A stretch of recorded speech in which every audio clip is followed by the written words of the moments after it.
Oh, and it just went live on its own. So you are now live. Awesome. Hi, everybody. Welcome to a live stream for the Oh, wait, IDK. wait, hold on. Oh, Give me a second. Okay, yeah, it's working. Okay, we're good. There's just a okay. report. Perfect. Thank you so much for tuning in to our quick live stream. David and I on the IDK WTF podcast have been doing a short recap of Tony Robbins' Unshakable 5-day event. So if you haven't checked him out, then David has already done days 1, 2, and 3, and today was day 4, and you get to hear from me today. So I am Teresa Merrick, if you don't know me, one of the hosts of the IDK WTF podcast, and I am super excited to share with you all about what Tony Robbins shared about relationships. And I seriously have 4.5 pages of notes. So you are getting the Cliff Notes version, and I'm going to give you what I took away. And if you have a chance, it was a long day today. It was like 3 hours, but it is packed full of so much goodness. All of his episodes are. And if you're busy like we are, feel free to just check out our recaps. We are going to try and give you the best nuggets possible. So I'm going to jump right in. So, like I said, we talked about relationships today. And what Tony started off saying is that the most pleasure and the most pain come from our intimate, close relationships. All of the tips he gave could be applied to any of our life relationships, but the most significant ones are those intimate relationships that we create. So 2 of the biggest fears that we have as humans are, one, that I'm not enough in any way. I'm not good enough for any reason you can think of. We don't like feeling that. And an intimate relationship can often have us magnify those things. And we feel like we're not a good enough partner, that we don't make enough money, that we don't have enough intimacy, that we don't do all of these things enough. And so that can really put a stress on us in intimate relationships. And one of our other biggest fears, our second biggest fear in this case, is that I'll lose love. So it's not so much, some people will say they fear love, or maybe not even fear love. They're like, I don't want to be in love. I hate love. But the truth is, everybody loves being in love. It feels good when you're in love. The part that sucks is when you lose love. So we don't want to lose our love. It's just too painful. And as humans, we're designed for connections. Tony even talked about how human babies need touch and connection. And if they don't have that, I mean, it has been proven years ago. They did a study back before it was not allowed to do testing on human babies, and babies died. It's called failure to thrive if they are just left alone. We need connection as humans. So the biggest mistake going into a relationship, Tony says, is when we go into a relationship to get something. When we're looking to get something from a relationship, it's just a mistake. It's never going to work. We need to do is go into a relationship. We need to give. We want to be looking at what we can give. The purpose of a relationship is to share the joys and struggles in our life. We want to magnify the good, support the tough, because we're not meant to be alone. And Tony does address in this that this is really about the human experience. He talks a lot about masculine and feminine energy. So it's not necessarily man versus woman. It it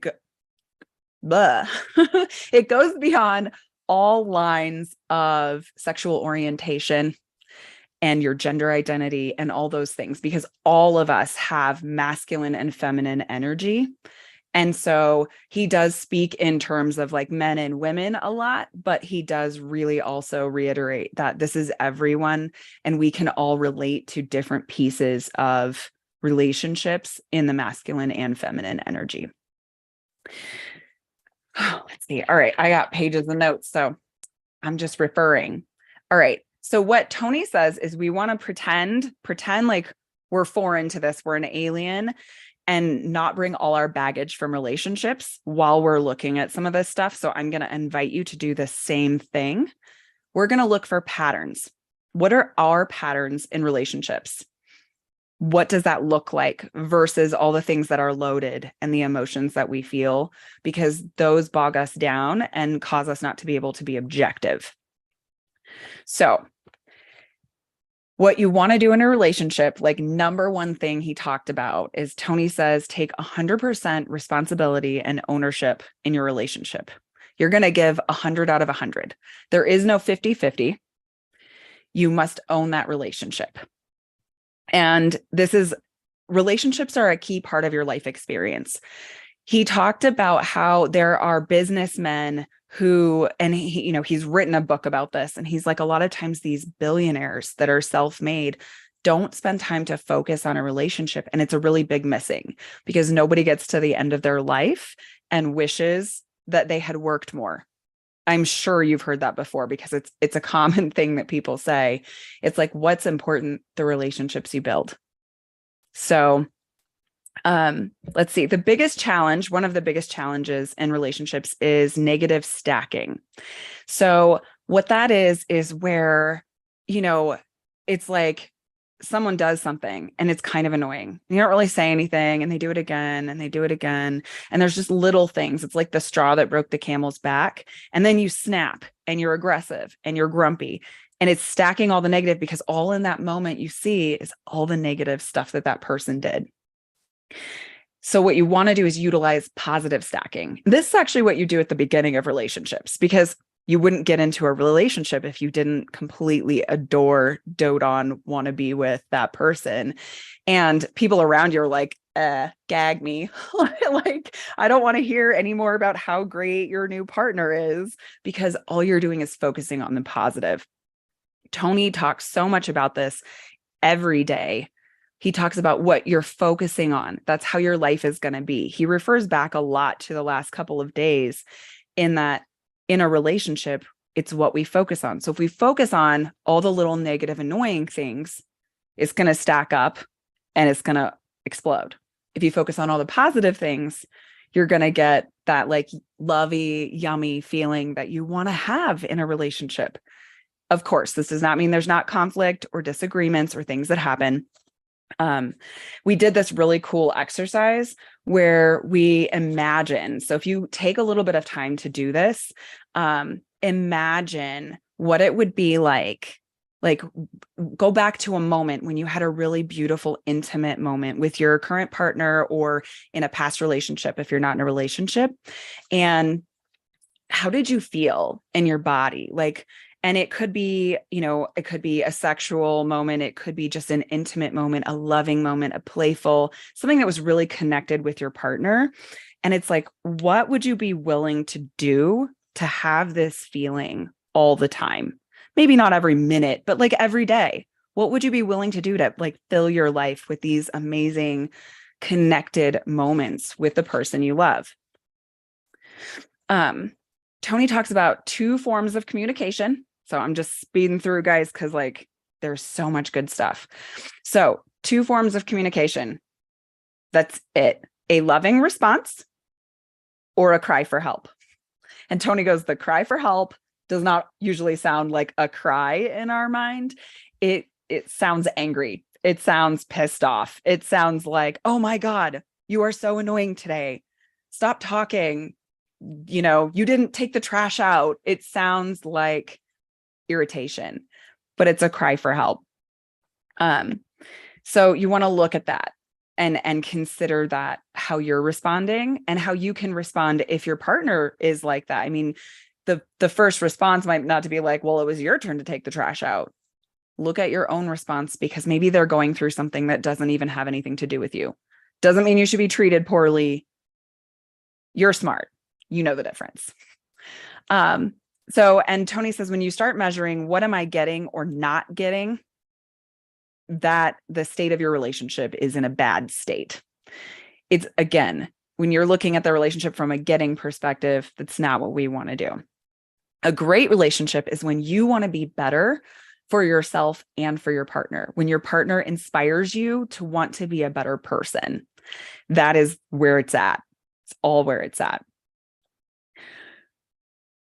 Let's see. All right. Expectations.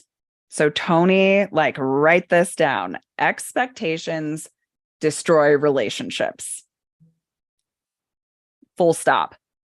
Trade your expectations for appreciation. So 95% of success in a relationship is selection. And Tony was laughing. He goes, yeah, I know. I wasn't there before a lot of you picked your partners, but that's not what I'm talking about. So selection is the part of you that you're bringing to your relationship. So it's like 95% of success in your relationship is about who I bring. Who am I bringing to the table today?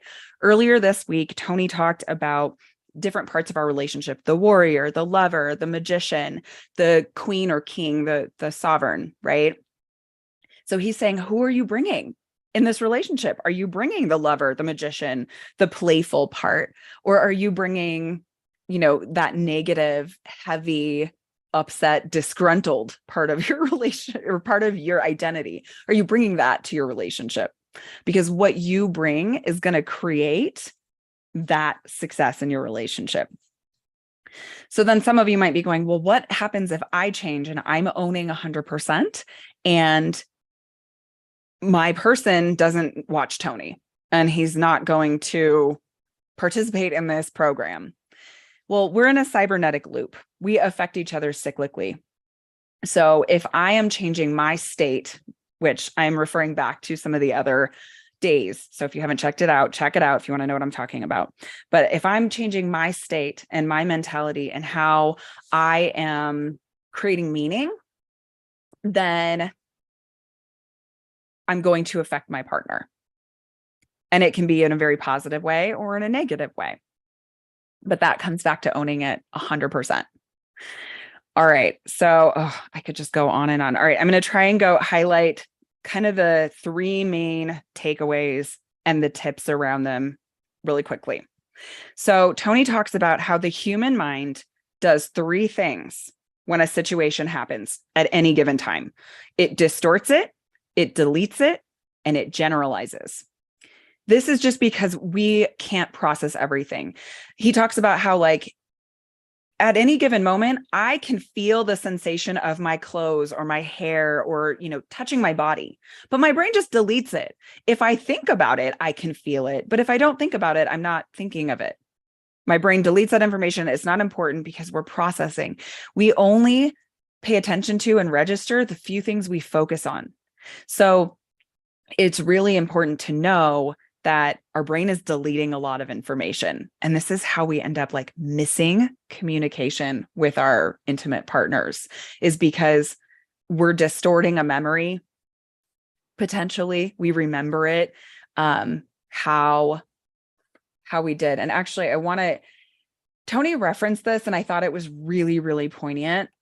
Tell a lie big enough, loud enough, and long enough, and people will believe it. That was Hitler's sentiment. Not a good sentiment, but it's true. If you tell a lie big enough, loud enough, and long enough, people start to believe it. So you can distort your view of your partner, because if you're telling yourself and you're changing their identity in your mind because they never take the trash out and they're just so lazy, you've made this partner who you love lazy. You've now given them that identity in your mind, and you're looking for every time that you could call them lazy, even though it's a lie. They're not lazy. They forgot to take out the trash, or it's just not their priority, right? So we really have to look at that. And then our brain, again, and I've said this, it's generalizing. That's what I'm saying. When it always happens, nobody always does anything. That's not true. It's a generalization. It's just how we process. So we just need to be aware of that. Next big thing is the 4 horsemen of the apocalypse. So this is the Gottmans. If you haven't heard of John Gottman and his wife, I can't think of her name, but the Gottmans they are very well known for their relationship books. They have seminars, they have blogs, they're everywhere, and they have really great information. So Tony tells us about the four horsemen. The first one is criticism. So criticizing is different than voicing what you're feeling. When you're in a blame mode, your energy goes down. And we know that the only way to like shift everything is to pop our energy up. Criticizing and blaming is going to sink you down. It doesn't work. You want to use I statements. You want to talk about how you feel. And it's not like I feel this way because you did such and such and such. Like this will kill your relationship. Criticism will kill your relationship. Number 2 is contempt. So contempt is like disrespect, being sarcastic, having like eye rolling body language, like where you think you're superior and you know better than your partner. So contempt is number 2. And the opposite of contempt, the way to be is to appreciate your partner's good qualities. Be grateful for them. Tell them that you appreciate them and what for. Number 3, defensiveness. I am super guilty of this one, guys. I mean, I've done all of these things, but I know I can be very defensive. So number 3, defensiveness, making excuses, not owning your mistakes, reversing blame, being the victim. Like definitely the way to beat this, own responsibility, take responsibility, accept your partner's perspective, offer an apology for when you're wrong, and agree to disagree. I have a really hard time with that one because I want us to agree on everything, and that's just not going to happen. You're going to disagree with your partner. Not everything is going to be 100% aligned. It's just not going to happen. Even with the person who maybe your values align with in life, some small details, like that's what makes life interesting, right? We're different than our partners. So agree to disagree. And number 4 is stonewalling. So that's withdrawal, shutting down, closing yourself off, tuning someone out, turning away, becoming busy. That's just like the shutdown wall. This is actually the one I do the least. The other 3 I do a lot more. So Tony says evaluate where you fall on that. How often do you do these things? So that way you can see where you're at in your relationship right now. So the opposite of stonewalling is going to be to take a pause and change your state, self-soothe, take a little break, spend some time doing something that's going to get you in the right psychological state to have a conversation to where you're not closing yourself off from your relationship. All right. Let's see here. The last biggest thing. So I'm going to share the last biggest thing about relationships, and then I'm going to say a couple words for the single people because they did talk about single people a little bit too. So, I thought this way. Okay, sorry guys. I have like pages and pages. I don't know if you can see it. Pages of notes. Dr. Julie Colwell, she wrote the Relationship Skills Workbook, and she has a way of communicating when you're upset that will basically allow you to never argue again. And she said the only way that you can argue is if the content is actually arguable.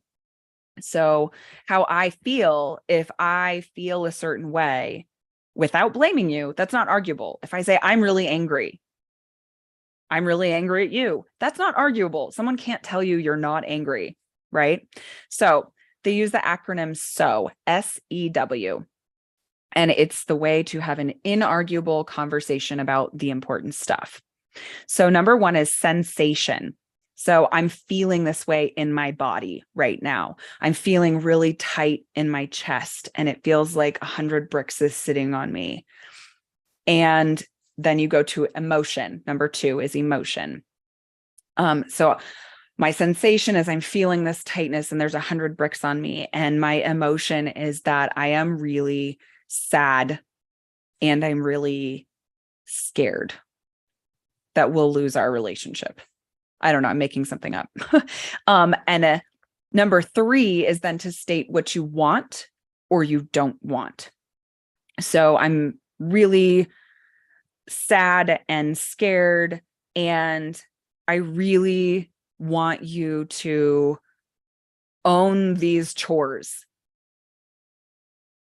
I want you to own taking the trash out every week so that it gets picked up by the trash company. I mean, this is like a little thing, but like Tony actually, he showed this amazing clip of him in a live studio audience and this couple who did this process together. It was like a 20-minute clip and it was so, so powerful. So I'm not going to try and recreate it, but it's such a simple process. And also in the emotion in number 2, so the 5 emotions of SEW are sad is number 1. Number 2 is mad or angry. Number 3 is scared or fearful. Number 4 is glad, which includes happy and loving. Number 5 is excited or surprised, which can include like aroused, sexual, that type. So literally, when you only use those 5 core emotions, sad, mad, scared, glad, or excited, to describe your emotion, it gets very clear. Because he said frustration, overwhelm, there's so many words that can be convoluted in our relationships. And so Tony just says, keep with this core 5 that Dr. Julie Colwell shared, and it's going to really make those things clear for your relationships. I wish I could say more on that. Seriously. If you have a chance, go find that little clip in the replay right after you're done listening to me, because it was just so powerful. Okay. Then Tony brought out Sage Robbins, his wife, and they talked a lot. And one of the most important things that I think Sage said was giving up too soon and giving up too soon and expectations are what kills off love. And I thought that was really powerful. And both of them agreed you have to prioritize your relationship over everything, over your kids, over your job, over everything. And that doesn't mean if you have children, it doesn't mean to neglect your children. It means you're showing your children a loving relationship that's prioritized. And the more loving and caring you can be with your partner and that strong relationship that your children get to see is actually a huge benefit to them as well. So something to consider for all you parents. I know I have a hard time with that sometimes. So really important. And then shout out to all the single folks out there. You are important too. What Tony says that he did, and this is how he created what he wanted, is he wrote this want list. He goes, I wrote for pages about all the things I wanted in a relationship. He goes, this was while I was going through divorce. I went through everything. Then I went back through it and narrowed it down to a must list. Like, what are the top things? Because these like pages is not going to happen. So here's my must list. And he said, then I went out in the world, a must list. Then who do I need to be to attract that person? How can I show up so that must list shows up back for me? And then he read that every single day. He said, I used to read it every single day before I went out into the world. And I was looking and dating and trying to find the right person. And he actually met his now wife of 24 years, 6 months before he started dating her and they got into a relationship. And so he also said, then you want to be, and Sage said, be really, really present when you're looking.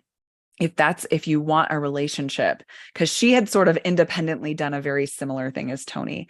And when they both kind of looked and discovered that they were right there in front of each other, it was a really beautiful encounter.